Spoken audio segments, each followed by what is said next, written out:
ਸਤਨਾਮ ਸ਼੍ਰੀ ਵਾਹਿਗੁਰੂ ਸਾਹਿਬ ਜੀ।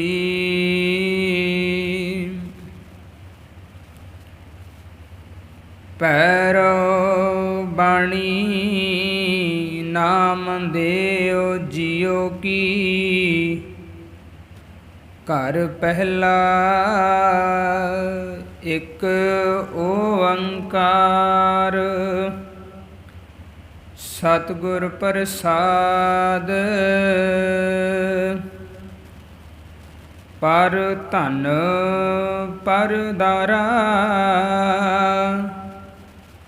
ਪਰ ਹਰੀ ਤਾਕੈ ਨਿਕਟ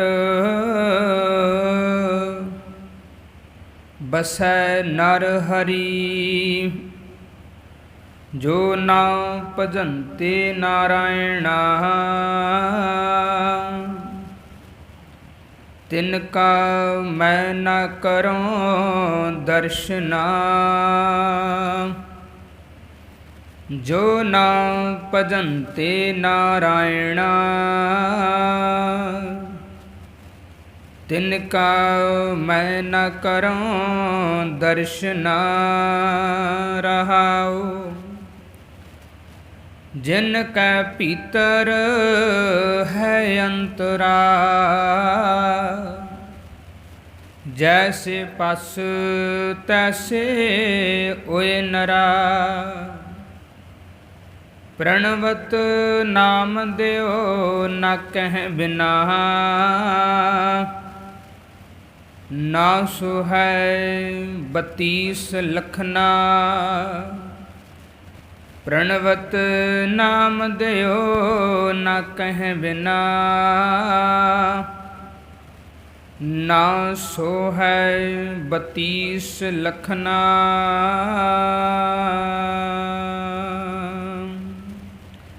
ਵਾਹਿਗੁਰੂ ਜੀ ਕਾ ਖਾਲਸਾ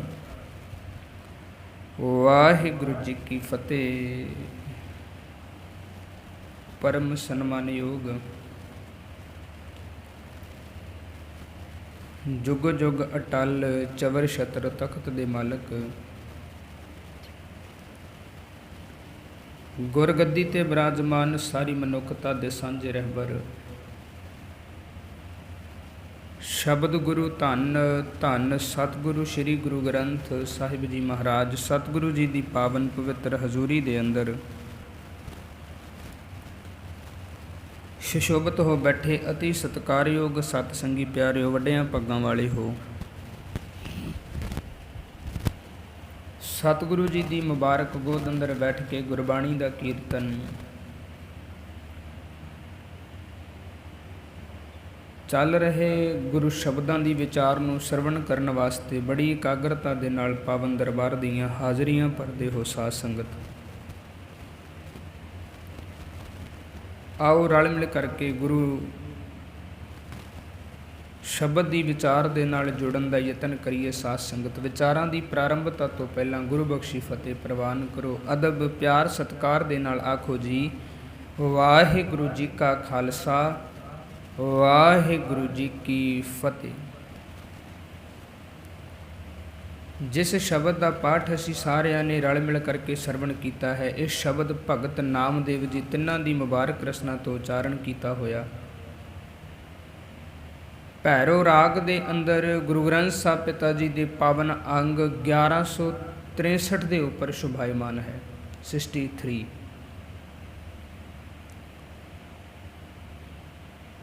ਅੱਜ ਦੇ ਇਸ ਪਾਵਨ ਸ਼ਬਦ ਦੇ ਅੰਦਰ ਸਤਿਕਾਰਯੋਗ ਭਗਤ ਨਾਮਦੇਵ ਜੀ ਨੇ ਬੜੇ ਕਮਾਲ ਦੀ ਗੱਲ ਕੀਤੀ। ਇਸ ਸ਼ਬਦ ਦਾ ਰਹਾਉ ਵਾਲਾ ਬੰਦ ਹੈ, ਜੋ ਨਾ ਭਜੰਤੇ ਨਾਰਾਇਣਾ ਤਿਨ ਕਾ ਮੈਂ ਨਾ ਕਰੂੰ ਦਰਸ਼ਨਾ।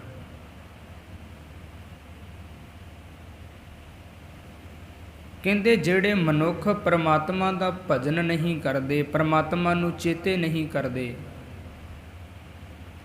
ਤਿਨ ਕਾ ਮੈਂ ਨਾ ਕਰੂੰ ਦਰਸ਼ਨਾ, ਮੈਂ ਉਹਨਾਂ ਦਾ ਦਰਸ਼ਨ ਨਹੀਂ ਕਰਦਾ।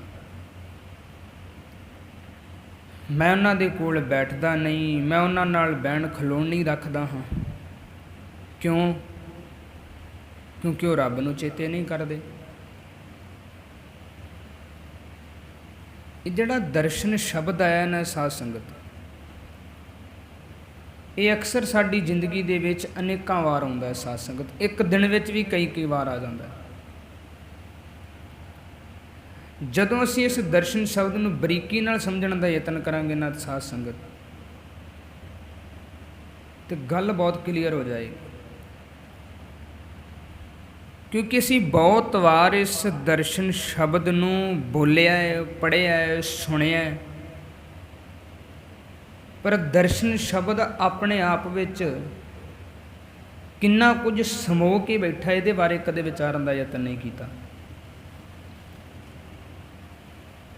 ਕਹਿੰਦੇ ਜੋ ਨਾ ਭਜਨਤੇ ਨਾਰਾਇਣਾ ਤਿਨਕਾ ਮੈਂ ਨਾ ਕਰੂੰ ਦਰਸ਼ਨਾ, ਮੈਂ ਉਹਨਾਂ ਦੇ ਦਰਸ਼ਨ ਨਹੀਂ ਕਰਨੇ ਚਾਹੁੰਦਾ। ਜੇ ਅਸੀਂ ਇਹਦੇ ਇੱਕ ਅਰਥ ਮੰਨੀਏ ਤਾਂ ਇਹ ਨੇ ਕਿ ਮੈਂ ਉਹਨਾਂ ਨੂੰ ਵੇਖਣਾ ਨਹੀਂ ਚਾਹੁੰਦਾ, ਮੈਂ ਉਹਨਾਂ ਦੇ ਦਰਸ਼ਨ ਨਹੀਂ ਕਰਨਾ ਚਾਹੁੰਦਾ। ਅੱਛਾ, ਕੋਲ ਬਹਿਣਾ ਚਾਹੁੰਦੇ ਆ,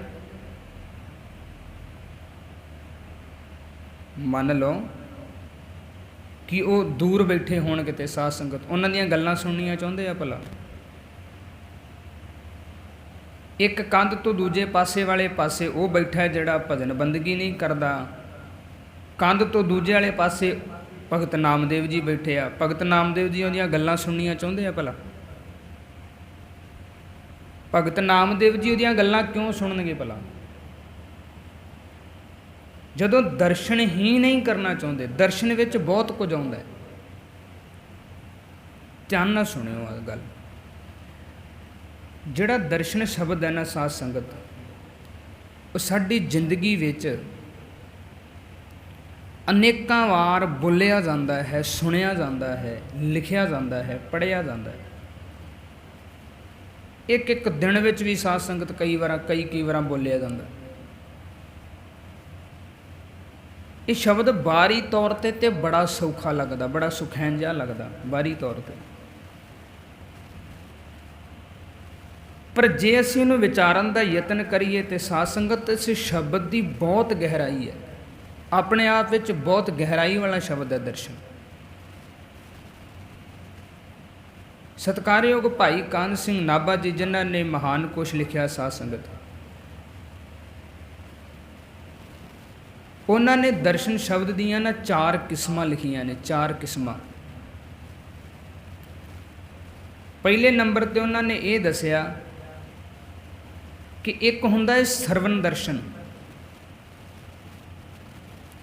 ਪ੍ਰੀਤਮ ਦਾ ਗੁਣ ਰੂਪ ਸੁਣ ਕੇ ਉਸ ਨੂੰ ਹਿਰਦੇ ਵਿੱਚ ਪ੍ਰਗਟ ਕਰਨਾ।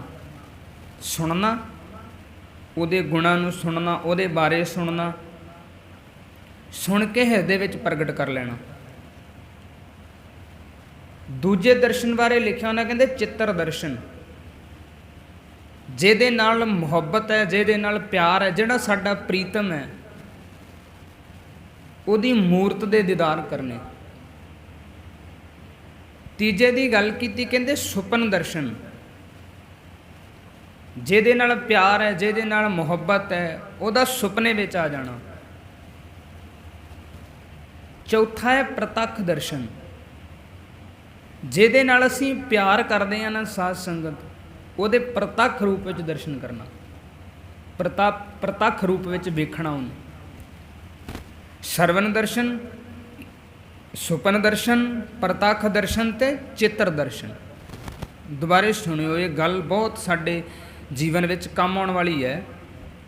ਸਰਵਨ ਦਰਸ਼ਨ, ਪ੍ਰਤੱਖ ਦਰਸ਼ਨ, ਸੁਪਨ ਦਰਸ਼ਨ ਤੇ ਚਿੱਤਰ ਦਰਸ਼ਨ, ਇਹ 4 ਦਰਸ਼ਨ ਨੇ। ਹੁਣ ਇਹਨਾਂ 4 ਰੂਪਾਂ ਦੇ ਵਿੱਚ ਭਗਤ ਨਾਮਦੇਵ ਜੀ ਉਹਨਾਂ ਨੂੰ ਨਹੀਂ ਵੇਖਣਾ ਚਾਹੁੰਦੇ, ਉਹਨਾਂ ਦੇ ਦਰਸ਼ਨ ਨਹੀਂ ਕਰਨਾ ਚਾਹੁੰਦੇ। ਇਹ ਨਹੀਂ ਕਿ ਉਹਨਾਂ ਨੂੰ ਵੇਖਣਾ ਹੀ ਨਹੀਂ ਚਾਹੁੰਦੇ, ਉਹਨਾਂ ਦੀ ਮੂਰਤ ਵੇਖਣਾ ਵੀ ਨਹੀਂ ਚਾਹੁੰਦੇ, ਉਹਨਾਂ ਨੂੰ ਸੁਪਨੇ 'ਚ ਵੀ ਨਹੀਂ ਵੇਖਣਾ ਚਾਹੁੰਦੇ, ਉਹਨਾਂ ਨੂੰ ਪ੍ਰਤੱਖ ਰੂਪ ਵਿੱਚ ਵੀ ਨਹੀਂ ਵੇਖਣਾ ਚਾਹੁੰਦੇ। ਅਤੇ ਦੂਜੇ ਇੱਕ ਜਿਹੜੀ ਹੋਰ ਗੱਲ ਆਈ ਸੀ ਨਾਲ, ਸਰਵਨ ਦਰਸ਼ਨ, ਉਹਨਾਂ ਦੇ ਗੁਣ ਜਾਂ ਔਗਣ ਵੀ ਸੁਣਨਾ ਨਹੀਂ ਚਾਹੁੰਦੇ। ਗੱਲ ਕਲੀਅਰ ਹੋ ਰਹੀ ਕਿ ਨਹੀਂ? ਉਹਨਾਂ ਨੂੰ ਪ੍ਰਤੱਖ ਰੂਪ ਵਿੱਚ ਨਹੀਂ ਵੇਖਣਾ ਚਾਹੁੰਦੇ, ਉਹਨਾਂ ਦੇ ਮੂਰਤੀ ਰੂਪ ਵਿੱਚ ਨਹੀਂ ਦੀਦਾਰ ਕਰਨਾ ਚਾਹੁੰਦੇ ਸਾਧ ਸੰਗਤ, ਫੋਟੋ ਰੂਪ ਵਿੱਚ ਵੀ ਨਹੀਂ ਉਹਨਾਂ ਨੂੰ ਵੇਖਣਾ ਚਾਹੁੰਦੇ, ਸੁਪਨੇ 'ਚ ਵੀ ਨਹੀਂ ਵੇਖਣਾ ਚਾਹੁੰਦੇ। ਅਤੇ ਕਹਿੰਦੇ ਉਹਨਾਂ ਦੀ ਵਡਿਆਈ ਵੀ ਕੰਨਾਂ ਨਾਲ ਜਾਂ ਬੁਰਿਆਈ ਉਹਨਾਂ ਦੀ ਸੁਣਨਾ ਨਹੀਂ ਚਾਹੁੰਦੇ। ਪਤਾ ਕਿਉਂ? ਕਿਉਂਕਿ ਉਹ ਰੱਬ ਨੂੰ ਚੇਤੇ ਨਹੀਂ ਕਰਦੇ। ਜਿਹੜਾ ਰੱਬ ਨੂੰ ਚੇਤੇ ਨਹੀਂ ਕਰਦਾ ਸਾਧ ਸੰਗਤ, ਭਗਤ ਨਾਮਦੇਵ ਜੀ ਉਹਦਾ ਦਰਸ਼ਨ ਹੀ ਨਹੀਂ ਕਰਨਾ ਚਾਹੁੰਦੇ ਕਿਸੇ ਰੂਪ ਵਿੱਚ ਵੀ। ਦਰਸ਼ਨ ਦੀਆਂ 4 ਕਿਸਮਾਂ ਨੇ, ਚਾਰੇ ਕਿਸਮਾਂ ਦੇ ਰੂਪ ਵਿੱਚ ਨਹੀਂ ਵੇਖਣਾ ਚਾਹੁੰਦੇ ਉਹਨਾਂ ਨੂੰ। ਪਰ ਸਾਧ ਸੰਗਤ ਬਾਣੀ ਵਿੱਚ ਜਿੱਥੇ ਇਹ ਗੱਲ ਲਿਖੀ ਹੈ ਨਾ ਕਿ ਜੋ ਨਾ ਭਜੰਤੇ ਨਾਰਾਇਣਾ ਤਿਨਕਾ ਮੈਂ ਨਾ ਕਰੂੰ ਦਰਸ਼ਨਾ, ਤੇ ਬਾਣੀ ਵਿੱਚ ਇੱਦਾਂ ਵੀ ਲਿਖਿਆ ਪਿਆਰਿਓ, ਕੋਈ ਜਨ ਹਰਿ ਸਿਉ ਦੇਵੈ ਜੋਰ, ਚਰਨ ਗਹੁ ਬਕਉ ਸ਼ੁਭ ਰਸਨਾ, ਦੀਜੈ ਪ੍ਰਾਨ ਅਕੋਰ। ਕੋਈ ਜਨ ਹਰਿ ਸਿਉ ਦੇਵੈ ਜੋਰ, ਕੋਈ ਜੋੜੇ ਤੇ ਸਹੀ, ਚਰਨ ਗਹੁ ਫੜ ਲਵਾਂ ਮੈਂ, ਬਕਉ ਸ਼ੁਭ ਰਸਨਾ, ਦੀਜੈ ਪ੍ਰਾਨ ਅਕੋਰ। ਪ੍ਰਾਣ ਨਿਸ਼ਾਵਰ ਕਰਦੇ ਆ ਜਿਹੜਾ ਮੈਨੂੰ ਰੱਬ ਨਾਲ ਜੁੜਨ ਦੀ ਗੱਲ ਕਰੇ।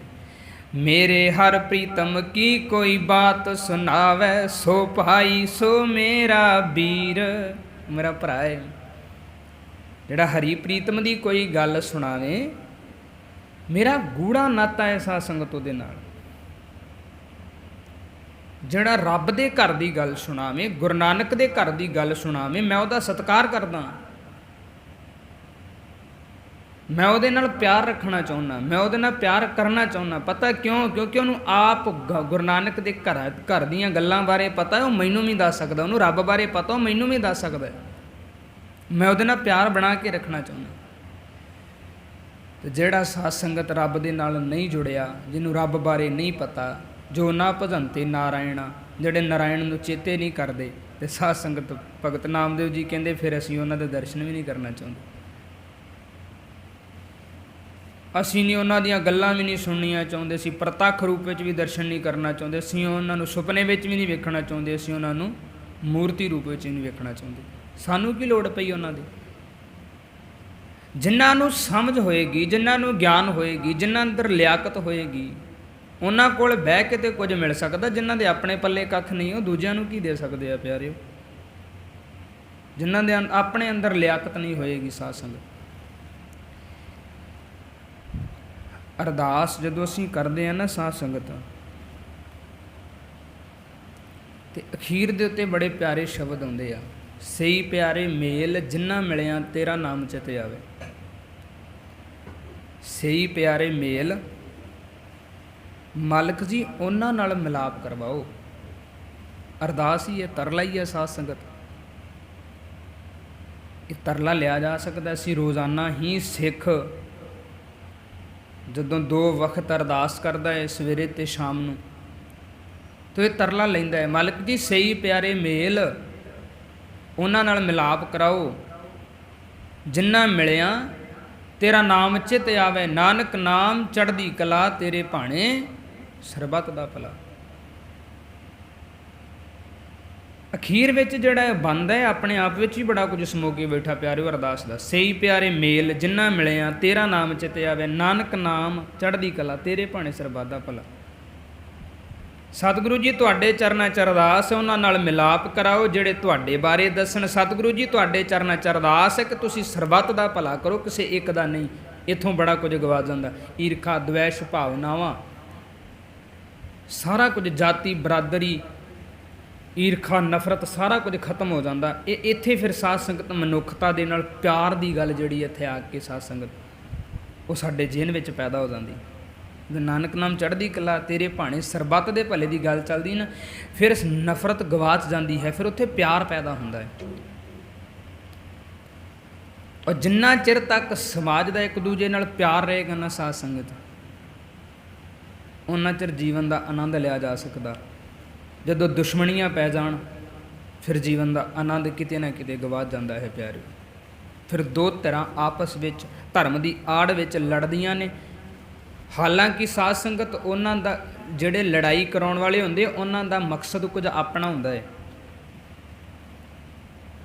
ਜਿਹੜੇ ਲੜਾਈਆਂ ਕਰਾਉਣ ਵਾਲੇ ਹੁੰਦੇ, ਜਿਹੜੇ ਅੱਜ ਇੱਕ ਦੂਜੀ ਧਿਰ ਨੂੰ ਲੜਾਉਣਾ ਚਾਹੁੰਦੇ ਆ, ਜਾਂ ਇੱਕ ਦੂਜੇ ਮਜ਼ਹਬ ਨੂੰ ਲੜਾ ਰਹੇ ਆ, ਧਿਰ ਮਜ਼ਹਬ ਨੂੰ ਲੜਾ ਰਹੇ ਇੱਕ ਦੂਜੇ ਨੂੰ, ਉਹ ਤੁਹਾਨੂੰ ਤੇ ਲੜਾ ਰਹੇ ਆ, ਪਰ ਉਹਨਾਂ ਦਾ ਆਪਣਾ ਕੋਈ ਨਾ ਕੋਈ ਪਿੱਛੇ ਮਕਸਦ ਹੈ, ਤੁਹਾਨੂੰ ਤਾਂ ਲੜਾ ਰਹੇ ਆ। ਉਹ ਤੁਹਾਨੂੰ ਲੜਾ ਕੇ ਆਪ ਉਹਨਾਂ ਪਾਸੇ ਹਟ ਜਾਣਾ, ਤੁਸੀਂ ਆਪਣੇ ਜੀਵਨ ਤਬਾਹ ਕਰ ਲੈਣੇ। ਕਈ ਨੌਜਵਾਨਾਂ ਨੇ ਖਤਮ ਹੋ ਜਾਣਾ, ਕਈ ਬਜ਼ੁਰਗਾਂ ਨੇ ਖਤਮ ਹੋ ਜਾਣਾ, ਕਈ ਬੱਚਿਆਂ ਨੇ ਖਤਮ ਹੋ ਜਾਣਾ, ਕਈ ਮੇਰੀਆਂ ਬਜ਼ੁਰਗ ਮਾਵਾਂ ਨੇ ਖਤਮ ਹੋ ਜਾਣਾ। ਫਿਰ ਉਹਨਾਂ ਦੇ ਆਪਣੇ ਕਾਰੋਬਾਰ ਸੈੱਟ ਹੋ ਜਾਣੇ, ਉਹਨਾਂ ਦਾ ਆਪਣਾ ਕੰਮ ਚੱਲ ਜਾਣਾ, ਔਰ ਜਿਸ ਮਕਸਦ ਦੀ ਤੁਹਾਨੂੰ ਲੜਾ ਰਹੇ ਸਨ ਉਹਨਾਂ ਦਾ ਮਕਸਦ ਪੂਰਾ ਹੋ ਗਿਆ। ਤੇ ਸਾਡੇ ਕੀ ਕਰਦੇ, ਉਹਨਾਂ ਦੀਆਂ ਗੱਲਾਂ ਵਿੱਚ ਆ ਕੇ ਇਹ ਟਕੂਏ ਗੰਡਾਸੀਆਂ ਨੂੰ ਹੱਥ ਪਾ ਲੈਂਦੇ। ਸਾਡੇ ਵਾਲੇ ਇੱਦਾਂ ਹੀ ਕਰਦੇ ਆ ਨਾ, ਮਾਰ ਦਿਓ। ਕਿਸੇ ਨੂੰ ਮਾਰ ਕੇ ਕੀ ਸਾਬਤ ਕਰ ਲੋਗੇ ਤੁਸੀਂ? ਪਿਆਰ ਵੀ ਤੇ ਕੋਈ ਚੀਜ਼ ਹੈ ਨਾ। ਕਿਉਂ ਕਰਦੇ ਆ ਇੱਕ ਦੂਜੇ ਦਾ ਨੁਕਸਾਨ? ਕਿਉਂ ਪੈ ਗਈਆਂ ਦੁਸ਼ਮਣੀਆਂ? ਕਿਉਂ ਇੱਕ ਮਜ਼ਹਬ ਦੂਜੇ ਮਜ਼ਹਬ ਨੂੰ ਵੇਖਣਾ ਨਹੀਂ ਚਾਹੁੰਦਾ? ਮਾफ़ ਕਰਿਓ, ਇੱਕ ਗਰੀਬ ਕਿਸਾਨ, ਇੱਕ ਗਰੀਬ ਸਰਦਾਰ ਕਿਸਾਨ, ਇੱਕ ਗਰੀਬ ਵਿਚਾਰਾ ਜਿਹੜਾ ਸਨਾਤਨ ਮਤ ਨਾਲ ਸੰਬੰਧ ਰੱਖਣ ਵਾਲਾ ਕਿਸਾਨ, ਇੱਕ ਗਰੀਬ ਇਸਲਾਮ ਧਰਮ ਨਾਲ ਸੰਬੰਧ ਰੱਖਣ ਵਾਲਾ ਮਨੁੱਖ, ਪਿਆਰਿਓ, ਉਹਨਾਂ ਨੂੰ ਕੀ ਪਤਾ ਤੁਹਾਡੇ ਨਾਲ ਲੜਾਈ ਝਗੜਿਆਂ ਬਾਰੇ? ਉਹਨਾਂ ਦੇ ਅੰਦਰ ਨਫ਼ਰਤ ਕਿਹਨੇ ਪੈਦਾ ਕੀਤੀ? ਤੁਸੀਂ ਪੈਦਾ ਕੀਤੀ। ਉਹ ਧਰਮ ਬਾਰੇ ਕੀ ਜਾਣਦੇ ਆ? ਉਹਨਾਂ ਨੂੰ ਧਰਮ ਬਾਰੇ ਭਾਵੇਂ ਕੱਖ ਨਾ ਪਤਾ ਹੋਵੇ, ਉਹਨਾਂ ਨੂੰ ਧਾਰਮਿਕ ਗ੍ਰੰਥਾਂ ਭਾਵੇਂ ਕੱਖ ਨਾ ਪਤਾ ਹੋਵੇ, ਉਹਨਾਂ ਨੂੰ 2 ਵਕਤ ਦੀ ਰੋਟੀ ਚਾਹੀਦੀ ਹੈ, ਉਹਨਾਂ ਨੂੰ 2 ਵਕਤ ਦਾ ਪ੍ਰਸ਼ਾਦਾ ਚਾਹੀਦਾ। ਉਹ ਬੜੇ ਔਖਾ ਹੋ ਕੇ ਚੱਲ ਰਿਹਾ ਹੈ। ਉਹਨਾਂ ਦੇ ਅੰਦਰ ਨਫ਼ਰਤ ਈਰਖਾ ਕਿਹਨਾਂ ਨੇ ਪੈਦਾ ਕੀਤੀ? ਜਿਨ੍ਹਾਂ ਦਾ ਇਹਨਾਂ ਨੂੰ ਆਪਸ ਵਿੱਚ ਲੜਾ ਕੇ, ਜਿਨ੍ਹਾਂ ਦੇ ਸਵਾਰਥ ਪਿੱਛੇ ਲੁਕੇ ਹੋਏ ਸਨ, ਉਹਨਾਂ ਨੇ ਆਪਣੇ ਸਵਾਰਥ ਪੂਰੇ ਕੀਤੇ ਔਰ ਤੁਹਾਨੂੰ ਲੜਾ ਕੇ ਮਾਰ ਛੱਡਿਆ ਅਗਲਿਆਂ ਨੇ। ਦੁਨੀਆ ਦਾ ਦਸਤੂਰ ਸੀ, ਇੱਦਾਂ ਹੁੰਦਾ ਆਇਆ ਪਿਆਰਿਓ। ਖੈਰ, ਮੈਂ ਜਿਹੜੀ ਬੇਨਤੀ ਕਰ ਰਿਹਾ ਸੀ, ਸਾਡੇ ਅੰਦਰ ਕਿਤੇ ਅੰਦਰੋਂ ਜਦੋਂ ਅਸੀਂ ਅਰਦਾਸ ਕਰਦੇ ਹਾਂ ਨਾ, ਇਹ ਅਰਦਾਸ ਸਾਡੇ ਰਸਨਾ ਤੋਂ ਨਿਕਲੇ ਹੋਏ ਬੋਲ ਆ। ਅਸੀਂ ਆਪਣੀ ਰਸਨਾ ਤੋਂ ਅਰਦਾਸ ਕਰਦੇ ਹਾਂ ਗੁਰੂ ਦੇ ਚਰਨਾਂ 'ਚ। ਇਹਨੂੰ ਮਹਿਸੂਸ ਕਰਨਾ ਪੈਂਦਾ, ਫਿਰ ਇਹਨੂੰ ਜੀਵਨ 'ਚ ਲਾਗੂ ਕਰਨਾ ਪੈਂਦਾ। ਜਦੋਂ ਅਸੀਂ ਗੱਲ ਕਰਾਂਗੇ ਨਾ, ਸਿੱਖਾਂ ਨੂੰ ਸਿੱਖੀ ਦਾਨ, ਕੇਸ ਦਾਨ, ਰਹਿਤ ਦਾਨ, ਵਿਵੇਕ ਦਾਨ, ਵਿਸਾਹਾ ਦਾਨ, ਭਰੋਸਾ ਦਾਨ, ਦਾਨਾ ਸਰਦਾਨ, ਨਾਮ ਦਾਨ, ਸ਼੍ਰੀ ਅੰਮ੍ਰਿਤਸਰ ਜੀ ਕੇ ਇਸ਼ਨਾਨ, ਚੌਂਕੀਆਂ ਝੰਡੇ ਬੁੰਗੇ ਜੁਗ ਜੁਗ ਅਟਲ, ਧਰਮ ਕਾ ਜੈਕਾਰ ਬੋਲੋ ਜੀ ਵਾਹਿਗੁਰੂ। ਕਈ ਵਾਰ ਇੱਦਾਂ ਹੁੰਦਾ, ਸਾਰੀ ਜ਼ਿੰਦਗੀ ਗੁਰਦੁਆਰੇ ਆਉਣ ਵਾਲਾ ਬੰਦਾ ਸਾਰੀ ਜ਼ਿੰਦਗੀ ਅਰਦਾਸ ਕਰ ਰਿਹਾ ਹੁੰਦਾ, ਸਿੱਖਾਂ ਨੂੰ ਸਿੱਖੀ ਦਾਨ, ਕੇਸ ਦਾਨ, ਉਹਦੇ ਆਪਣੇ ਕੇਸ ਨਹੀਂ ਹੁੰਦੇ। ਤੂੰ ਗੁਰੂ ਕੋਲ ਆ ਰਿਹਾ, ਗੁਰੂ ਨੇ ਤੈਨੂੰ ਸਮਝ ਦਿੱਤੀ ਹੈ ਭਾਈ, ਇਹ ਰੱਖਣੇ ਜ਼ਰੂਰੀ ਆ, ਅੱਗੇ ਰੱਖਣੇ ਤੂੰ ਨੇ। ਜਿੰਨੇ ਸੁਧਰਨਾ ਉਹਨੇ ਸੁਧਰ ਜਾਣਾ, ਜਿੰਨੇ ਨਹੀਂ ਸੁਧਰਨਾ ਨਹੀਂ ਸੁਧਰਨਾ।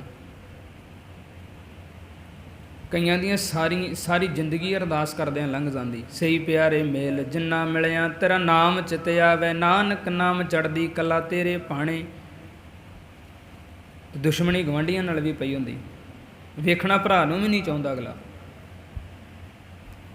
ਵੇਖਣਾ ਅਗਲਾ ਭਰਾ ਨੂੰ ਅਰਦਾਸ ਕਰਦਾ ਵਾ ਕਿ ਮਾਲਕ ਜੀ ਸਰਬੱਤ ਦਾ ਭਲਾ ਹੋਵੇ, ਤੇ ਭਲਾ ਆਪਣੇ ਭਰਾ ਦਾ ਹੀ ਨਹੀਂ ਕਰਨਾ ਚਾਹੁੰਦਾ। ਕਹਿੰਦਾ ਜੇ ਜੜ੍ਹਾਂ ਪੁੱਟੀਆਂ ਜਾਂਦੀਆਂ ਪੁੱਟ ਦੋ ਇਹਦੀਆਂ, ਕਰ ਦੋ ਬਰਬਾਦ, ਇਹਨੂੰ ਜਾੜ ਦੋ ਇਹਨੂੰ। ਸਾਡੇ ਸਾਹਮਣੇ ਸਿਰ ਚੁੱਕੇਗਾ, ਸਾਡੇ ਸਾਹਮਣੇ ਸਿਰ ਉੱਚਾ ਕਰਕੇ ਮਾਣ ਨਾਲ ਘੁੰਮੇਗਾ ਦੁਨੀਆ ਤੇ। ਇਹ ਕਿਵੇਂ ਹੋ ਸਕਦਾ? ਅਸੀਂ ਨੀਵੇਂ, ਇਹ ਉੱਚਾ, ਪੁੱਟ ਦੋ ਜੜ੍ਹਾਂ ਇਹਨੂੰ, ਕਰ ਦੋ ਬੇਇੱਜ਼ਤ। ਫਿਰ ਅਗਲੇ ਦਾੜੀਆਂ ਕੇ ਸਾਨੂੰ ਹੱਥ ਪਾਉਣ ਲੱਗਿਆਂ ਵੀ ਗੁਰੇਜ਼ ਨਹੀਂ ਕਰਦੇ। ਜਿਹੜਾ ਰੋਜ਼ ਅਰਦਾਸ ਕਰਦਾ ਸੀ ਨਾ ਜਾ ਕੇ ਸਰਬੱਤ ਦੇ ਭਲੇ ਦੀ, ਉਹਨੂੰ ਆਪਣਾ ਨਹੀਂ ਚੰਗਾ ਲੱਗਦਾ। ਕੇਵਲ ਤੇ ਕੇਵਲ ਰਸਨਾ ਤੋਂ ਬੋਲ ਬੋਲੇ ਜਾ ਰਹੇ ਸਨ, ਉਹਨੂੰ ਮਹਿਸੂਸ ਨਹੀਂ ਸੀ ਕੀਤਾ ਜਾ ਰਿਹਾ, ਉਹਨੂੰ ਜੀਵਨ 'ਚ ਲਾਗੂ ਨਹੀਂ ਸੀ ਕੀਤਾ ਜਾ ਰਿਹਾ। ਔਰ ਜਿੰਨਾ ਚਿਰ ਲਾਗੂ ਨਾ ਕੀਤਾ ਜਾਏ, ਯਾਰ ਜਿੰਨੀਆਂ ਮਰਜ਼ੀ ਅਰਦਾਸਾਂ ਕਰ ਲਓ ਤੁਸੀਂ, ਕਰ ਹੀ ਰਹੇ। ਅੱਜ ਦੁਨੀਆ ਦੇ ਲੋਕ ਕਰ ਨਹੀਂ ਰਹੇ, ਭਲਾ ਕਿੰਨਾ ਕੁਝ ਹੋ ਰਿਹਾ ਹੈ। ਅਰਦਾਸ ਨੂੰ ਜਦੋਂ ਅਸੀਂ ਬਹੁਤ ਡਿਟੇਲ ਵਿੱਚ ਜਾ ਕੇ ਕਦੇ ਵਿਚਾਰਨ ਦਾ ਯਤਨ ਕਰਦੇ ਹਾਂ ਨਾ, ਅਰਦਾਸ ਕਦੇ ਸ਼ਬਦਾਂ ਦੀ ਮੁਹਤਾਜ ਨਹੀਂ ਹੁੰਦੀ, ਇਹ ਪੱਕੀ ਗੱਲ ਹੈ। ਪਰ ਦੂਜੇ ਗੱਲ ਤੇ ਜਦੋਂ ਅਸੀਂ ਅਰਦਾਸ ਕਿਸੇ ਵੀ ਚੀਜ਼ ਲਈ ਕਰ ਰਹੇ ਹੁੰਦੇ ਆ, ਉਹ ਸਾਡੇ ਅੰਦਰ ਇੱਕ ਹੌਸਲਾ ਵੱਧਦਾ ਹੈ, ਉਹ ਸਾਡੇ ਮਾਨਸਿਕ ਤਲ ਨੂੰ ਉੱਚਾ ਕਰਨ ਵਾਸਤੇ ਹੈ ਅਰਦਾਸ। ਸਾਡੇ ਬੌਧਿਕ ਪੱਧਰ ਨੂੰ ਉੱਚਾ ਕਰਦੀ ਹੈ, ਸਾਡੇ ਮਾਨਸਿਕ ਤਲ ਨੂੰ ਉੱਚਾ ਕਰਦੀ ਹੈ। ਮੰਨ ਲਓ ਅਸੀਂ ਅਰਦਾਸ ਕਰ ਰਹੇ ਹਾਂ, ਮਾਲਕ ਜੀ ਸਾਡੇ 'ਤੇ ਕਿਰਪਾ ਕਰਿਓ, ਅਸੀਂ ਆਹ ਕਾਰਜ ਕਰਨ ਲੱਗੇ ਹਾਂ। ਹੁਣ ਅਸੀਂ ਬੋਲਤਾ ਕਾਰਜ ਕਰਨ ਲੱਗੇ ਹਾਂ। ਹੁਣ ਤੁਸੀਂ ਕੀ ਚਾਹੁੰਦੇ? ਤੁਸੀਂ ਚੌਂਕੜਾ ਮਾਰ ਕੇ ਘਰ ਬਹਿ ਜਾਓ ਕਮਰੇ ਦੇ ਵਿੱਚ, ਅੰਦਰੋਂ ਕੁੰਡੀ ਲਾ ਕੇ, ਵੇਖਦੇ ਤੁਹਾਡੇ ਕਾਰਜ ਹੋ ਜਾਣਗੇ ਕਿ ਨਹੀਂ। ਰੱਬ ਕਹਿੰਦਾ ਸੋਹਣਾ ਸਰੀਰ ਦਿੱਤਾ ਤੈਨੂੰ, ਠੀਕ ਹੈ, ਅਰਦਾਸ ਕਰਨੀ ਜ਼ਰੂਰੀ ਹੈ, ਰੱਬ ਦਾ ਸ਼ੁਕਰਾਨਾ ਕਰਨਾ ਜ਼ਰੂਰੀ ਹੈ, ਤੂੰ ਆਪਣੀ ਰਸਨਾ ਤੋਂ ਬੋਲ ਆਖੇ ਨੇ, ਤੂੰ ਆਪਣੀ ਜ਼ੁਬਾਨ ਤੋਂ ਬੋਲ ਆਖੇ ਗੁਰੂ ਦੇ ਚਰਨਾਂ 'ਚ ਅਰਦਾਸ ਕਰਕੇ ਆਇਆ ਹੈ। ਤੂੰ ਕਹਿ ਦਿੱਤਾ, ਹੁਣ ਕਰਨਾ ਵੀ ਤੂੰ ਹੈ। ਗੁਰੂ ਤੇਰੀ ਅੰਗ ਸੰਗ ਹੋ ਕੇ ਸਹਾਇਤਾ ਜ਼ਰੂਰ ਕਰੇਗਾ। ਸੋ ਪਿਆਰਿਓ, ਸ਼ਬਦ ਬੜੇ ਪਿਆਰੇ ਹੈ। ਕਹਿੰਦੇ ਜੋ ਨਾ ਭਜਨ ਤੇ ਨਾਰਾਇਣਾ, ਤਿਨ ਕਾ ਮੈਂ ਨ ਕਰੂੰ ਦਰਸ਼ਨਾ। ਮੈਂ ਉਹਨਾਂ ਦੇ ਦਰਸ਼ਨ ਕਰਨੇ ਨਹੀਂ ਚਾਹੁੰਦਾ। ਆਰੰਭ ਦਾ ਬੰਦ ਹੈ ਸਾਧ ਸੰਗਤ। ਪਰ ਧਨ ਪਰ ਦਾਰਾ ਪਰ ਹਰੀ, ਪਰ ਧਨ ਪਰਾਇਆ ਧਨ, ਪਰ ਦਾਰਾ ਦਾਰਾ ਇਸਤਰੀ, ਪਰ ਹਰੀ ਤਿਆਗ ਦਿੱਤੀ ਹੈ। ਨਾਰਾਇਣ ਦਾ ਭਜਨ ਕਰਕੇ ਜਿਸ ਮਨੁੱਖ ਨੇ ਪਰਾਏ ਧਨ ਤੇ ਪਰਾਈ ਇਸਤਰੀ ਦਾ ਤਿਆਗ ਕੀਤਾ ਹੈ, ਭਗਤ ਨਾਮਦੇਵ ਜੀ ਉਹਦੇ ਕੋਲ ਕੀ ਹੈ ਫਿਰ? ਕਹਿੰਦੇ ਤਾਕੈ ਨਿਕਟ ਬਸੈ ਨਰ ਹਰੀ। ਪ੍ਰਮਾਤਮਾ ਉਸ ਦੇ ਅੰਗ ਸੰਗ ਵਸਦਾ। ਕਿਸ ਦੇ ਅੰਗ ਸੰਗ? ਕਹਿੰਦੇ ਜਿਸ ਮਨੁੱਖ ਨੇ ਰੱਬ ਦਾ ਭਜਨ ਕਰ ਲਿਆ, ਰੱਬ ਦੇ ਭਜਨ ਕਰਨ ਦੇ ਨਾਲ ਉਹਨੇ ਪਰਾਏ ਧਨ ਨੂੰ ਤੇ ਪਰਾਏ ਤਨ ਨੂੰ ਤਿਆਗ ਦਿੱਤਾ ਹੈ। ਗੱਲ ਪਰਾਏ ਦੀ ਆ। ਪਰ ਦਾਰਾ ਪਰ ਧਨ ਪਰ ਦਾਰਾ ਪਰ ਹਰੀ, ਪਰਾਏ ਦੀ ਗੱਲ ਹੈ। ਆਪਣਾ ਮਿਹਨਤ ਕਰਕੇ ਤੁਸੀਂ ਧਨ ਕਮਾ ਸਕਦੇ ਹੋ, ਪਰਾਏ ਦਾ ਚੋਰੀ ਕਰਕੇ ਨਾ ਲਿਓ। ਉਹਦਾ ਛੱਡ ਦਿਓ ਪਰਾਏ ਦਾ। ਤੁਹਾਨੂੰ ਗੁਰੂ ਨਾਨਕ ਨੇ ਗ੍ਰਸਤ ਦਿੱਤਾ, ਤੁਹਾਡੀ ਆਪਣੀ ਇਸਤਰੀ ਹੈ, ਤੁਸੀਂ ਉਹਦੇ ਵੱਲ ਵੇਖੋ, ਤੁਸੀਂ ਉਹਦੇ ਕੋਲ ਬਹੋ, ਉਹਦੇ ਨਾਲ ਦੁੱਖ ਸੁੱਖ ਫਰੋਲੋ। ਤੁਹਾਨੂੰ ਪੂਰਨ ਤੌਰ 'ਤੇ ਹੱਕ ਦਿੱਤਾ ਹੈ ਤੁਹਾਨੂੰ। ਪਰ ਸਾਧ ਸੰਗਤ ਇੱਥੇ ਸ਼ਬਦ ਆਇਆ ਪਰ ਦਾਰਾ, ਪਰਾਈ ਇਸਤਰੀ, ਪਰ ਹਰੀ, ਜਿਹਨੇ ਤਿਆਗ ਦਿੱਤੀ ਹੈ। ਤਿਆਗੇਗਾ ਉਹੀ ਜਿਹਦੇ ਜੀਵਨ 'ਚ ਨਾਰਾਇਣ ਦਾ ਭਜਨ ਆਏਗਾ। ਤਿਆਗੇਗਾ ਉਹੀ ਜਿਹਨੂੰ ਸਮਝ ਆਏਗੀ ਕਿ ਇਸ ਦੁਨੀਆ 'ਤੇ ਇੱਕ ਮੇਰੀ ਆਪਣੀ ਹੈ, ਇੱਕ ਮੇਰੀ ਆਪਣੀ ਹੈ। ਬਾਕੀ ਜਿੰਨੀਆਂ ਵੀ ਹਨ ਉਹ ਜੇ ਮੇਰੀ ਭੈਣ ਦੇ ਸਮਾਨ ਨੇ ਤੇ ਉਹ ਭੈਣਾਂ ਨੇ, ਜੇ ਮਾਂ ਦੇ ਸਮਾਨ ਨੇ ਤੇ ਮੇਰੀਆਂ ਮਾਵਾਂ ਨੇ, ਹੈ ਨਾ। ਇੱਦਾਂ ਹੀ ਹੈ ਨਾ। ਜਦੋਂ ਅਸੀਂ ਭਾਈ ਗੁਰਦਾਸ ਜੀ ਨੂੰ ਪੜ੍ਹਨ ਦਾ ਯਤਨ ਕਰਦੇ, ਭਾਈ ਗੁਰਦਾਸ ਕਹਿੰਦਾ ਵੇਖ ਪਰਾਈਆਂ ਚੰਗੀਆਂ ਮਾਵਾਂ ਭੈਣਾਂ ਧੀਆਂ ਜਾਣੈ। ਧੀ ਦੇ ਬਰਾਬਰ ਆ ਧੀ ਜਾਣ, ਭੈਣ ਦੇ ਬਰਾਬਰ ਆ ਭੈਣ ਜਾਣ, ਮਾਂ ਦੇ ਬਰਾਬਰ ਆ ਮਾਂ ਜਾਣ। ਜਦੋਂ ਇੱਦਾਂ ਜਾਣਨ ਲੱਗ ਪਿਆ ਨਾ ਸਮਾਜ ਇੱਕ ਨੂੰ ਛੱਡ ਕੇ, ਸਮਾਜ ਕਿੰਨਾ ਸੋਹਣਾ ਬਣ ਜੂ ਪਿਆਰੇ। ਵੇਖੋ ਸਹੀ ਕਿਤੇ ਝਾਤ ਮਾਰ ਕੇ ਕਿੰਨਾ ਸੋਹਣਾ ਬਣ ਜਾਏਗਾ ਸਮਾਜ। ਖੈਰ ਗੁਰੂ ਕਿਰਪਾ ਕਰੇ। ਤਾਈਓ ਬਾਣੀ ਵਿੱਚ ਸ਼ਬਦ ਆਖੇ ਸੀ, ਮਨ ਰੇ ਕੌਣ ਕੁਮਤ ਤੈਂ ਲੀਨੀ, ਪਰਦਾਰਾ ਨਿੰਦਿਆ ਰਸ ਰਚਿਓ, ਰਾਮ ਭਗਤ ਨੇ ਕੀਨੀ। ਕੁਮਤ ਕਰਕੇ ਹੀ ਹੈ ਨਾ। ਕੁਮਤ ਜਾਏਗੀ, ਸੁਮਤ ਆਏ ਜੀ, ਭੈੜੀ ਮੱਤ ਚਲੇਗੀ, ਗੁਰੂ ਕੋਲ ਚੰਗੀ ਮੱਤ ਮਿਲ ਗਈ। ਜਿੱਦਣ ਚੰਗੀ ਮੱਤ ਮਿਲ ਗਈ, ਭਜਨ ਬੰਦਗੀ ਸ਼ੁਰੂ ਹੋ ਗਈ ਸਾਧ ਸੰਗਤ। ਫਿਰ ਹੌਲੀ ਹੌਲੀ ਸਮਝ ਆਉਣੀ ਸ਼ੁਰੂ ਹੋ ਗਈ ਕਿ ਇਹ ਮੇਰੇ ਲਈ ਕੰਮ, ਪਰਾਇਆ ਧਨ ਤੇ ਪਰਾਇਆ ਤਨ ਮੇਰੇ ਲਈ ਮਾੜਾ ਹੈ। ਇੱਥੇ ਦੁਨੀਆ ਦੇ ਲੋਕਾਂ ਨੇ ਪਤਾ ਕੀ ਕੀਤਾ ਸਾਧ ਸੰਗਤ? ਦੁਨੀਆ 'ਤੇ ਰਹਿਣ ਵਾਲੇ ਕਈਆਂ ਨੇ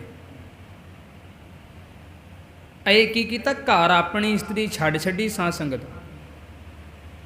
ਆਪਣੀ ਇਸਤਰੀ ਘਰ ਛੱਡ ਛੱਡੀ ਤੇ ਬਾਹਰ ਦੂਜਿਆਂ 'ਤੇ ਨਿਗਾਹ ਰੱਖਣੀ ਸ਼ੁਰੂ ਕਰ ਦਿੱਤੀ।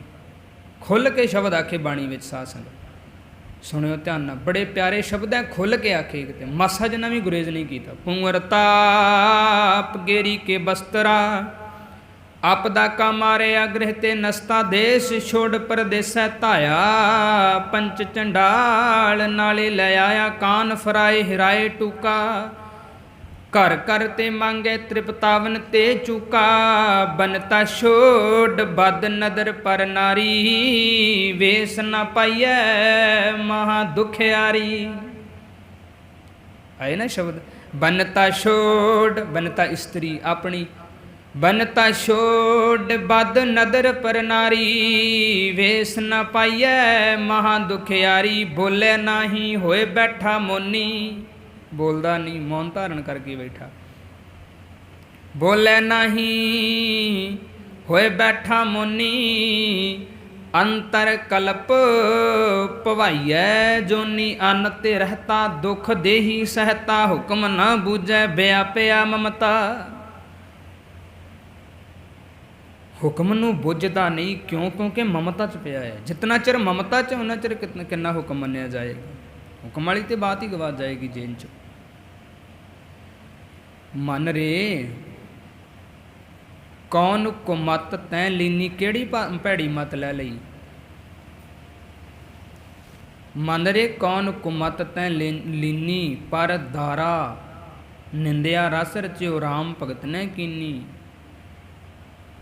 ਰਾਮ ਦੀ ਭਗਤੀ ਕੀਤੀ ਨਹੀਂ, ਹੋਰ ਹੀ ਕੁਝ ਕਰਦਾ ਰਿਹਾ ਦੁਨੀਆ ਤੇ। ਪਰ ਦਾਰਾ ਪਰ ਧਨ ਪਰ ਦਾਰਾ ਪਰ ਹਰੀ, ਤਾਕੈ ਨਿਕਟ ਬਸੈ ਨਰ ਹਰੀ। ਉਹਦੇ ਕੋਲ ਰੱਬ ਹੈ। ਜੋ ਨ ਭਜਨ ਤੇ ਨਾਰਾਇਣਾ, ਤਿਨ ਕਾ ਮੈਂ ਨਾ ਕਰੋ ਦਰਸ਼ਨਾ। ਰਹਾਉ ਜਿਨ ਕੈ ਭੀਤਰ ਹੈ ਅੰਤਰਾ, ਤੈਸੇ ਪਸ ਜੈਸੇ ਪਸ ਤੈਸੇ ਓਏ ਨਰਾ। ਜਿਨ ਕੈ ਭੀਤਰ ਹੈ ਅੰਤਰਾ, ਕਹਿੰਦੇ ਜਿਨ੍ਹਾਂ ਮਨੁੱਖਾਂ ਦੇ ਅੰਦਰ ਪਰਮਾਤਮਾ ਨਾਲੋਂ ਵੇਥ ਹੈ। ਅੰਤਰਾ ਵੇਥ, ਅੰਤਰ ਫਰਕ, ਡਿਫਰੈਂਸ। ਜਿਨ੍ਹਾਂ ਦੇ ਵਿੱਚ ਵੇਥ ਹੈ ਨਾ ਸਾਧ ਸੰਗਤ, ਡਿਸਟੈਂਸ ਬਣਾ ਕੇ ਬੈਠੇ ਜਿਹੜੇ। ਬਾਣੀ ਨੇ ਬੜੇ ਪਿਆਰੇ ਸ਼ਬਦ ਆਖੇ, ਕਹਿੰਦੇ ਤੈਸੇ ਜੈਸੇ ਪਸ ਤੈਸੇ ਓਏ ਨਰਾ। ਜਿਨ੍ਹਾਂ ਮਨੁੱਖਾਂ ਦੇ ਅੰਦਰ ਪਰਮਾਤਮਾ ਨਾਲੋਂ ਵਿਥ ਹੈ, ਕਹਿੰਦੇ ਉਹ ਮਨੁੱਖ ਪਸ਼ੂਆਂ ਵਰਗੇ ਹਨ। ਬੰਦੇ ਦੀ ਜੂਨ ਮਿਲ ਗਈ ਇਹਦਾ ਮਤਲਬ ਇਹ ਥੋੜ੍ਹੀ ਤੁਸੀਂ ਬੰਦੇ ਹੀ ਹੋ। ਜੂਨ ਬੰਦਿਆਂ ਵਾਲੀ ਹੋ ਸਕਦੀ, ਜੂਨ ਮਨੁੱਖਾਂ ਵਾਲੀ ਹੋ ਸਕਦੀ ਆ, ਸ਼ੱਕ ਨਹੀਂ ਕੋਈ ਇਹਦੇ ਵਿੱਚ। ਜਿਵੇਂ ਬਾਣੀ ਵਿੱਚ ਕਿੱਡੇ ਪਿਆਰੇ ਸ਼ਬਦ ਆਏ ਆ। ਆਖਿਆ ਨਹੀਂ ਗੁਰੂ ਸਾਹਿਬ ਨੇ, ਸੁਖਮਨੀ ਸਾਹਿਬ ਜੀ ਦੀ ਬਾਣੀ ਪੜ੍ਹੋ, ਕਿੱਡੇ ਪਿਆਰੇ ਸ਼ਬਦ ਆਖੇ ਆ। ਸਤਿਗੁਰੂ ਜੀ ਕਹਿੰਦੇ ਹੈਗਾ ਪਸ਼ੂ ਹੀ ਆ ਤੂੰ। ਠੀਕ ਆ, ਤੇਰੀ ਜੂਨ ਜਿਹੜੀ ਸੀ ਉਹ ਮਨੁੱਖਾਂ ਵਾਲੀ ਆ, ਪਰ ਹੈਗੇ ਕੰਮ ਤੇਰੇ ਸਾਰੇ ਪਸ਼ੂਆਂ ਵਾਲੇ ਨੇ। ਕੰਮ ਹੀ ਤੂੰ ਪਸ਼ੂਆਂ ਵਾਲੇ ਕਰ ਰਿਹਾ। ਕੱਲਾ ਮਨੁੱਖਾ ਦੇਹੀ ਦੇ ਨਾਲ ਤੂੰ ਮਨੁੱਖਾ ਸਰੀਰ ਮਿਲ ਗਿਆ ਤੇ ਇਹਦਾ ਮਤਲਬ ਤੂੰ ਇਹ ਮਨੁੱਖ ਨਹੀਂ ਆ, ਇਨਸਾਨ ਨਹੀਂ ਆ ਤੂੰ। ਕੰਮ ਤੇਰੇ ਸਾਰੇ ਜਾਨਵਰਾਂ ਵਾਲੇ ਆ, ਖਾਣਾ ਪੀਣਾ ਸੌ ਜਾਣਾ। ਇੱਥੇ ਵੀ ਸ਼ਬਦ ਆਇਆ ਬੜਾ ਪਿਆਰਾ, ਕਹਿੰਦੇ ਜੈਸੇ ਪਸ ਤੈਸੇ ਓਏ ਨਰਾ। ਕਰਤੂਤ ਪਸ਼ੂ ਕੀ, ਸੁਖਮਨੀ ਸਾਹਿਬ, ਕਰਤੂਤ ਪਸ਼ੂ ਕੀ ਮਾਨਸ ਜਾਤ, ਲੋਕ ਪਚਾਰਾ ਕਰੈ ਦਿਨ ਰਾਤ। ਬਾਹਰ ਭੇਖ ਅੰਤਰ ਮਲ ਮਾਇਆ, ਛਪਸ ਨਾਹੀ ਕਛ ਕਰੇ ਛਪਾਇਆ। ਅੰਦਰੋਂ ਬੜਾ ਸਿਆਣਾ ਬਾਹਰੋਂ ਬੜਾ ਸਿਆਣਾ ਬਣ ਕੇ ਬੈਠਾ। ਬਾਹਰੋਂ ਸਾਧੂ ਬਣ ਗਿਆ, ਬਾਹਰੋਂ ਸੰਤ ਬਣ ਗਿਆ, ਬ੍ਰਹਮ ਗਿਆਨੀ ਬਣ ਗਿਆ, ਅੰਦਰ ਗੰਦ ਭਰਿਆ ਪਿਆ। ਕਰਤੂਤ ਪਸ਼ੂ ਕੀ ਮਾਨਸ ਜਾਤ, ਲੋਕ ਪਚਾਰਾ ਕਰੈ ਦਿਨ ਰਾਤ। ਬਾਹਰ ਭੇਖ ਅੰਤਰ ਮਲ ਮਾਇਆ, ਛਪਸ ਨਾਹੀ ਕਛ ਕਰੇ ਛਪਾਇਆ। ਬਾਹਰ ਗਿਆਨ ਧਿਆਨ ਇਸ਼ਨਾਨ, ਅੰਤਰ ਵਿਆਪੈ ਲੋਭ ਸੁਆਨ। ਬਾਹਰ ਭੇਖ ਗਿਆਨ ਧਿਆਨ, ਕਿੰਨਾ ਕੁਝ ਬਾਹਰ ਹੈ। ਅੰਦਰ ਸਾਰੇ, ਅੰਦਰ ਲਾਲਚ ਰੂਪੀ ਕੁੱਤਾ ਬੈਠਾ, ਅੰਦਰ ਕਿੰਨਾ ਕੁਝ ਬੈਠਾ, ਬਾਹਰੋਂ ਬੰਦਾ ਗਿਆਨੀ ਬਣ ਕੇ ਬੈਠਾ। ਤੇ ਬਾਣੀ ਨੇ ਬੜੇ ਪਿਆਰੇ ਸ਼ਬਦ ਆਖੇ ਪਿਆਰੇ, ਉਹ ਕਹਿੰਦੇ ਜਿਨ ਕੈ ਭੀਤਰ ਹੈ ਅੰਤਰਾ, ਜੈਸੇ ਪਸ ਤੈਸੇ ਹੋਏ ਨਰਾ। ਪ੍ਰਣਵਤ ਨਾਮ ਦਿਓ ਨਾਕੈ ਬਿਨਾ। ਨਾਮਦੇਵ ਜੀ ਬੇਨਤੀ ਕਰਦਾ, ਕਹਿੰਦੇ ਨੱਕ ਤੋਂ ਬਿਨਾ ਨਾ ਸੋਹੈ ਬੱਤੀ ਸਲਖਣਾ। ਮਨੁੱਖ ਵਿੱਚ ਸੁੰਦਰਤਾ ਦੇ ਭਾਵੇਂ 32 ਦੇ 32 ਹੀ ਲੱਛਣ ਹੋਣ, ਪਰ ਜੇ ਨੱਕ ਨਾ ਹੋਵੇ ਤਾਂ ਉਹ ਸਾਧ ਸੰਗਤ ਸੋਹਣਾ ਨਹੀਂ ਲੱਗਦਾ। ਇਸੇ ਤਰੀਕੇ ਨਾਲ ਭਾਵੇਂ ਹੋਰ ਸਾਰੇ ਗੁਣ ਹੋਣ, ਧਨ ਆਦਿਕ ਵੀ ਹੋਵੇ, ਜੇ ਨਾਮ ਨਹੀਂ ਸਿਮਰਦਾ ਤਾਂ ਕਿਸੇ ਕੰਮ ਦਾ ਨਹੀਂ ਹੈ। ਹੋਰ ਭਾਵੇਂ ਸਾਰਾ ਕੁਝ ਹੀ ਹੋਵੇ, ਕੋਠੀਆਂ ਹੋਣ, ਗੱਡੀਆਂ ਹੋਣ, ਸਾਧ ਸੰਗਤ ਕੰਮ ਵਧੀਆ ਚੱਲਦਾ ਹੋਵੇ, ਵਧੀਆ ਧਨ ਹੋਵੇ, ਸਾਰਾ ਕੁਝ ਹੀ ਹੋਵੇ ਘਰ ਵਿੱਚ, ਜੇ ਨਾਮ ਦਾ ਸਿਮਰਨ ਨਹੀਂ, ਜੇ ਰੱਬ ਦੀ ਬੰਦਗੀ ਨਹੀਂ ਸਾਧ ਸੰਗਤ, ਤੇ ਸੱਚੀ ਗੱਲ ਹੈ ਕਿ ਕੁਝ ਵੀ ਨਹੀਂ ਹੈ ਪਿਆਰੇ, ਕੁਝ ਵੀ ਨਹੀਂ ਹੈ।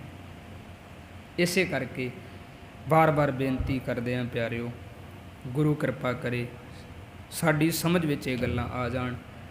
ਜਿਵੇਂ ਬੰਦਾ ਜਿੰਨਾ ਮਰਜ਼ੀ ਸੋਹਣਾ ਹੋਵੇ ਸਾਧ ਸੰਗਤ, ਜੇ ਨੱਕ ਨਾ ਹੋਵੇ, ਜੇ ਨੱਕ ਨਾ ਹੋਵੇ ਸਾਧ ਸੰਗਤ, ਤੇ ਬੰਦਾ ਸੋਹਣਾ ਨਹੀਂ ਲੱਗਦਾ। ਸਾਰਾ ਕੁਝ ਹੋਵੇ ਤੇ ਸਾਧ ਸੰਗਤ ਜੇ ਰੱਬ ਦੀ ਬੰਦਗੀ ਨਾ ਹੋਵੇ ਤੇ ਇਹ ਜੀਵਨ ਕਿਸੇ ਕੰਮ ਦਾ ਨਹੀਂ ਹੈ। ਸਾਧ ਸੰਗਤ ਅਤ ਸੁੰਦਰ ਕੁਲੀਨ ਚਤੁਰ ਮੁਖ ਗਿਆਨੀ ਧਨਵੰਤ ਮ੍ਰਿਤਕ ਕਹੀਏ ਨਾਨਕਾ ਜਿਹ ਪ੍ਰੀਤ ਨਹੀਂ ਭਗਵੰਤ। ਸੋ ਗੁਰੂ ਕਿਰਪਾ ਕਰੇ ਆਪਣੀ ਪ੍ਰੀਤ ਉਸ ਭਗਵੰਤ ਪਰਿਪੂਰਨ ਪਰਮਾਤਮਾ ਦੇ ਨਾਲ ਜੋੜੀਏ। ਸਾਧ ਸੰਗਤ ਉਹਨਾਂ ਤੋਂ ਬਚ ਕੇ ਰਹੀਏ ਜਿਹੜੇ ਰੱਬ ਦੀ ਬੰਦਗੀ ਨਾਲ ਨਹੀਂ ਜੁੜੇ। ਜਿਵੇਂ ਬਾਬਾ ਭਗਤ ਨਾਮਦੇਵ ਜੀ ਨੇ ਆਖਿਆ, ਜੋ ਨਾ ਭਜੰਤੇ ਨਾਰਾਇਣ ਤਿਨਕਾ ਮੈਂ ਨਾ ਕਰੂੰ ਦਰਸ਼ਨ। ਮੈਂ ਨਹੀਂ ਚਾਹੁੰਦਾ, ਉਹਨਾਂ ਦੇ ਦਰਸ਼ਨ ਕਰਨੇ ਨਹੀਂ ਚਾਹੁੰਦਾ। ਸਾਧ ਸੰਗਤ ਸੋ ਗੁਰੂ ਕਿਰਪਾ ਕਰੇ ਫੁੱਲਾਂ ਚੋਲੀ 'ਚ ਪਾਇਓ। ਚੰਗਾ ਲੱਗਾ ਸ਼ਬਦ ਬਾਣੀ ਦਾ ਸਮਝ ਕੇ ਹਿਰਦੇ ਵਿੱਚ ਜ਼ਰੂਰ ਵਸਾਇਓ। ਬਖਸ਼ੋ ਆਸੀਸ ਪਿਆਰ ਅਦਬ ਸਤਿਕਾਰ ਦੇ ਨਾਲ ਆਖੋ ਜੀ ਵਾਹਿਗੁਰੂ ਜੀ ਕਾ ਖਾਲਸਾ ਵਾਹਿਗੁਰੂ ਜੀ ਕੀ ਫਤਿਹ।